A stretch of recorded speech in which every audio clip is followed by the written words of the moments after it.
Palmetto Mountain Man. We're in the fur room today.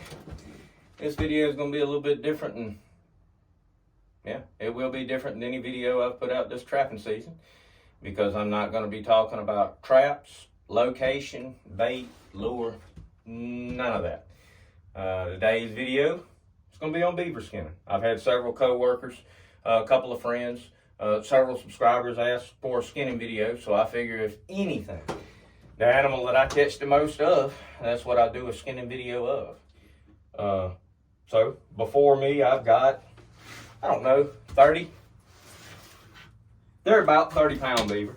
I'm gonna reposition the camera several different times while filming this, and you can get a step-by-step of how we're gonna clean a beaver.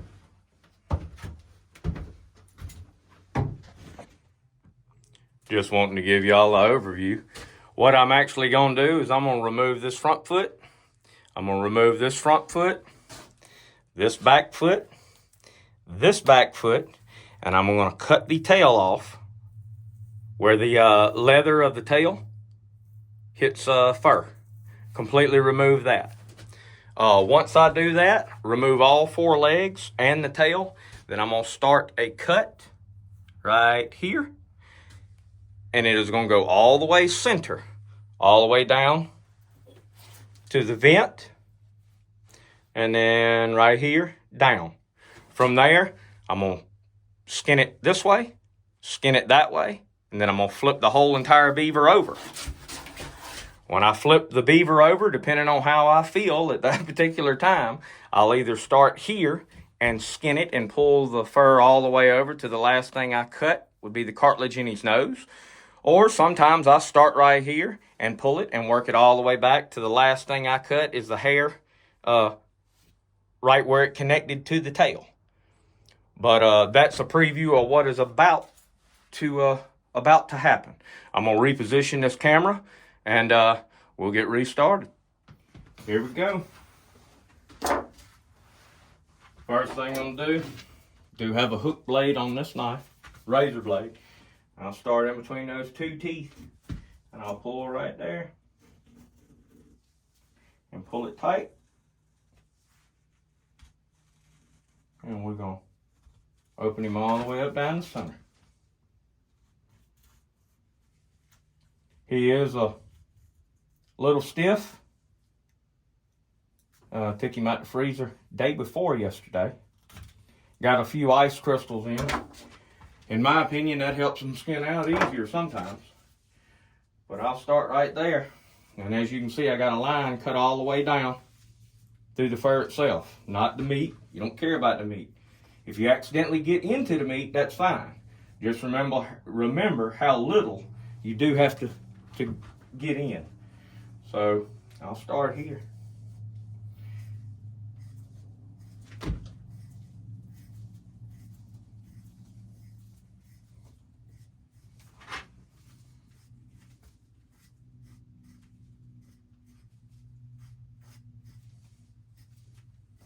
And just remember, this is what you call rough skinning.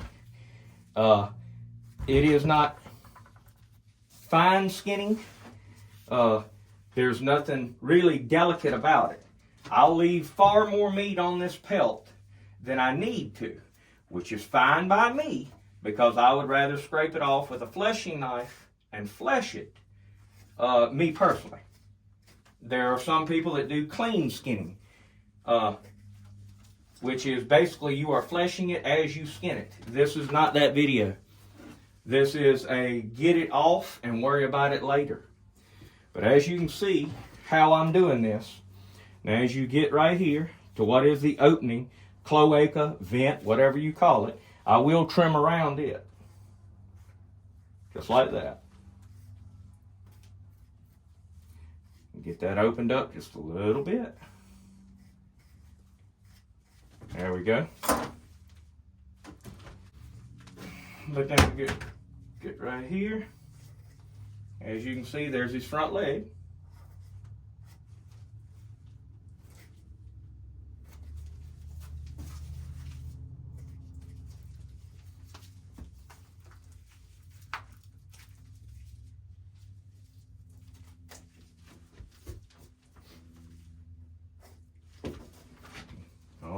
keep it pulled out.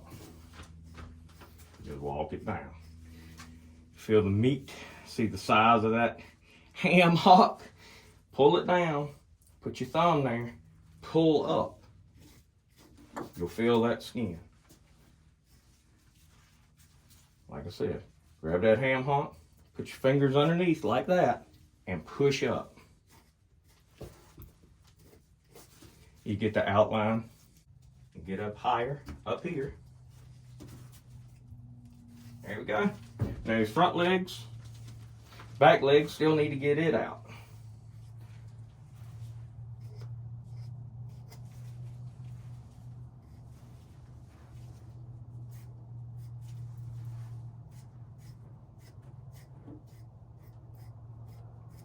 That's meat on the back leg. Like I said, I'd rather have it any day of the week.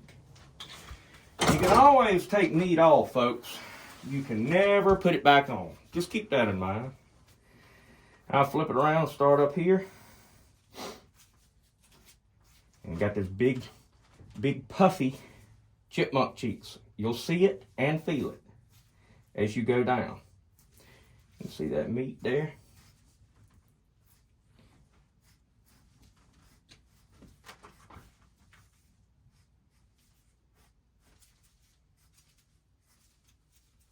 There we go.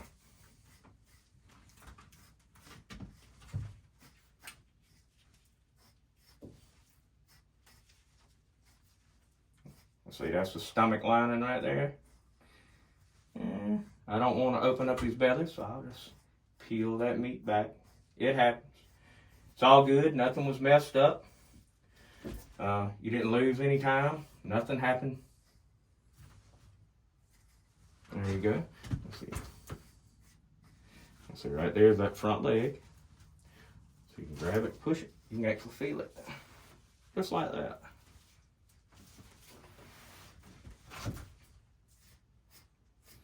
There's that chipmunk cheek. Push that back through. It's hard to fully describe what I'm doing as I'm doing, but I'm trying. You push that leg out, and you'll feel the meat from the skin. You can feel it. Telling you what to do, and you actually seeing it and actually feeling it with the knife, entirely different things. You will have to do this several times to get the hang of it. And just like me, then when you get the hang of it, you will mess it up. But if you know what you're doing and mess it up, that's bad.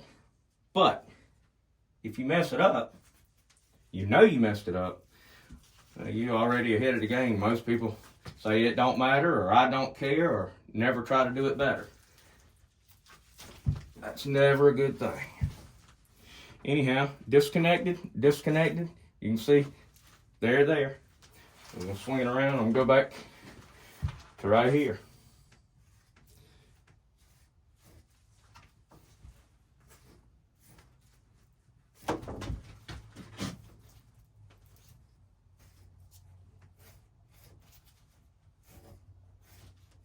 See, there you go. Now, grab that. We're going to flip it over. Because I'm right-handed, we're going to start here. We're going to start right here.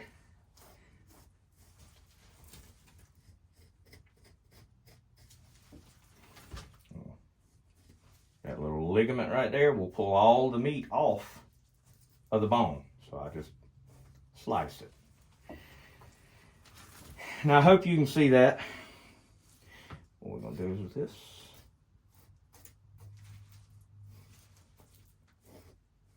Now you see the full meat of that back thigh. And you see where the skin is here.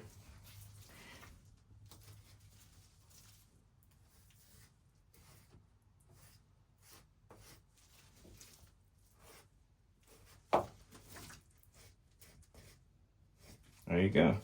Now you got to do the same thing on this side.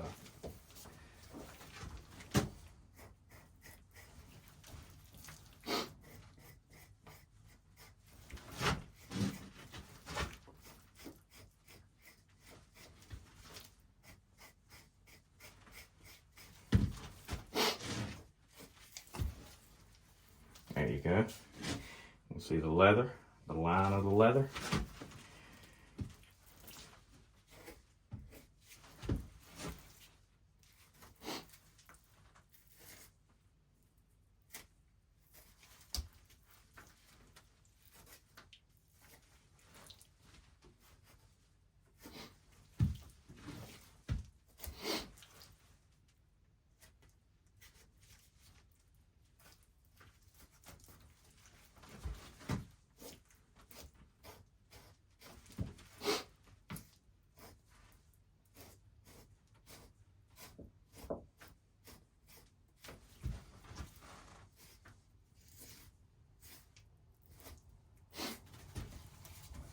And I said, depending on how I felt, I guess we're going to start at the tail and work toward the head.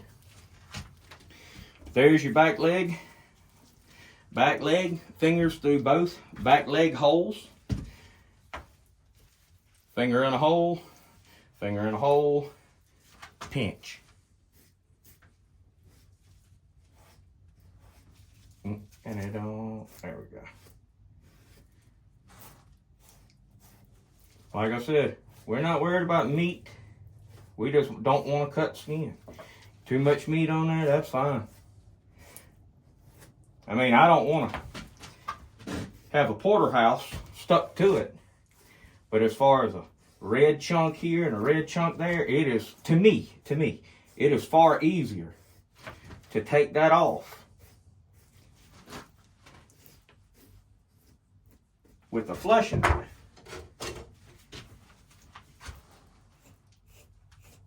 than it is making sure it's 100% golden, if you know what I'm saying. Anyhow, you get it right here. You can follow that line, keep tension on it, and just walk it. You get it right here, and get back in view.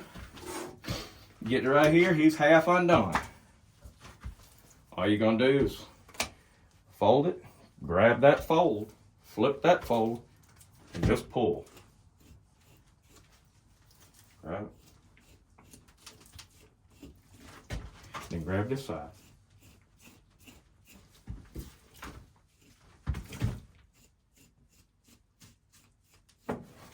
Alright. We're back at this point. Grab the knife and just walk it. Front leg. And once you get to this point, you should be able to see meat, cheek, skull, skin, skin. You take your hand and you'll find where that ridge is, just like that. And you do it. Needless to say, got to do the same thing on the other side.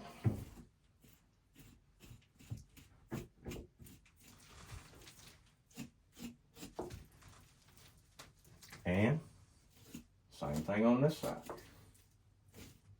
Now, when you get to this, try to walk around. When you get to this particular stage, it don't really matter. Beavers have thick pelts that has fat and muscle that sticks to it. 9 times out of 10, you can let the weight of the pelt pull down and you won't have to offer as much, I guess is what I'm saying. Right there. Now that is the back side or the bottom of his jaw. You'll see the same thing over here. Don't worry about it. That's meat in the jaw. Cut above it, follow that line. And when you get right here, you'll have to pull a little bit because right there is an earbud.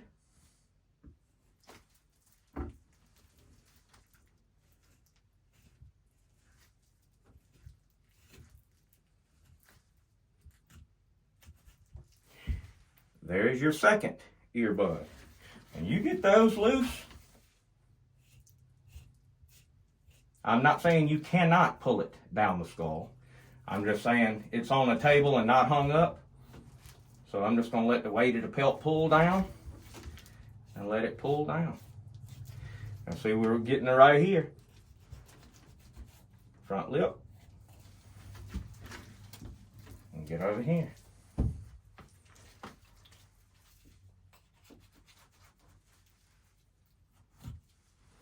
Alright. And you got the weight of the pelt. You squeeze the hell out of it. And pull down. You're going to find his eyes. Anytime you're skinning an animal, the head, what you need to do before you even start on the head itself is, in your mind, think about what that animal looks like. Its facial features, where its nose is located, how long of a snout it has, how far sunk back its eyes may be. The first time you'll ever try to skin a bobcat, you'll wonder where in the hell are its eyes, because its face is flat as can be. You know, it really doesn't have a nose or a snout per se. Well, it has a nose, but it doesn't have a long face. Anyhow, every animal that you skin out, you need to realize where their eyes are, where their ears are, and go from there. But you just whittle it on down.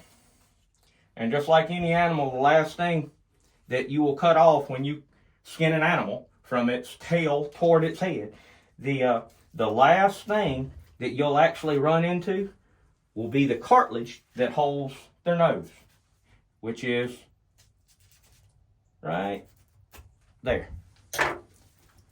That would be the nostrils. Nostril, nostril, nostril. Eye, ear, ear. Front leg, back leg, back leg. One thing we didn't do is remove the castor. Now, long story short, you feel the urethra, code name P-tube. If it has a bone in it, it's a male. If it does not, it's a female. Regardless, you feel the tube and pinch underneath it. You pinch underneath it, you pull what you cut. You pull. All right. When you do that, you'll open this up.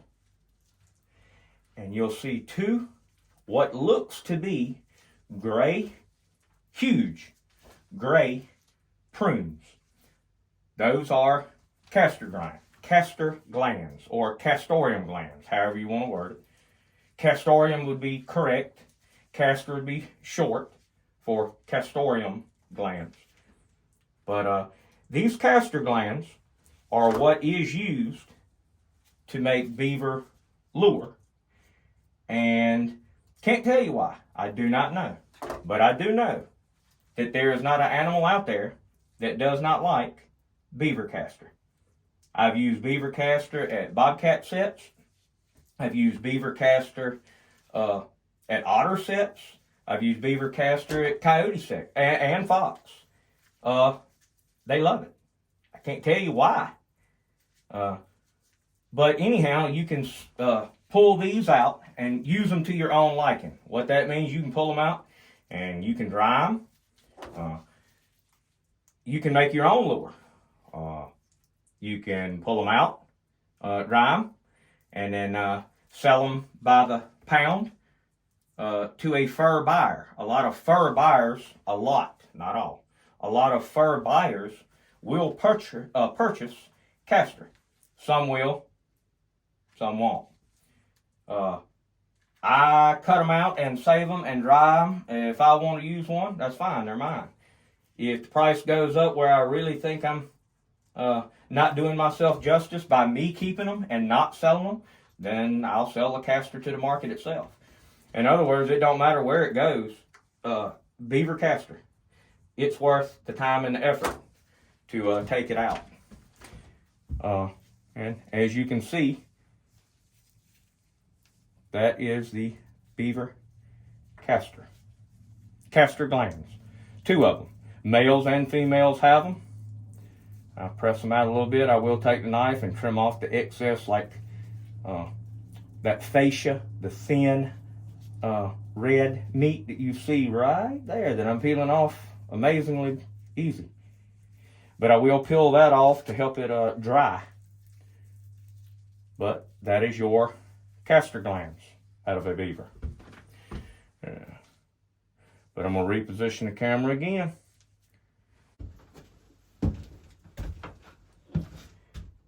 All right, we are at the end of the skinning session. Ended up getting this pelt, which what I will do with it is I will fold it lengthways, skin to skin. And then I will take it nose to butt. Fold it in half. And that is the way that pelt will be laid on a towel in the freezer and frozen flat. When I want to thaw it out, I'll take it, let it thaw a little bit, open it in half, let it thaw again, then unfold it, then I'll flesh it. Then we'll have a fleshing video. But there's the pelt. Right here are the castoreum glands right out of the beaver. And just to give you an idea, here we go. This right here is what they look like after they are tacked up. It really is like very thick beef jerky. And it's nothing but the actual castor. It's not meat, but it's actual gland that is inside of it. The fuller these pods are, needless to say, the more they're worth because they weigh more. But usually the more filled out they are, when it does dry, you'll have more substance left, I guess is what I'm trying to say. But that's what come out of our beaver. That's our beaver fur. There's your dried castoreum gland. And last thing, the actual beaver tail. You can sell beaver tails. They must be at least 4 inches wide. This one's probably close to 5. It's not very wide at all. I'll probably cut it up and make beaver tail oil. Needless to say, that'll be another video for another time. If it was wider, I plan on showing a video of how to take a beaver tail, tan it, and turn it into a wallet. All that's in the future. Just showing you. These 3 things right here come from that beaver. Gonna put them up. That's the end of this. I don't know what'll come next. Maybe another skinning video. Maybe a beaver fleshing video. But I'll talk to y'all later.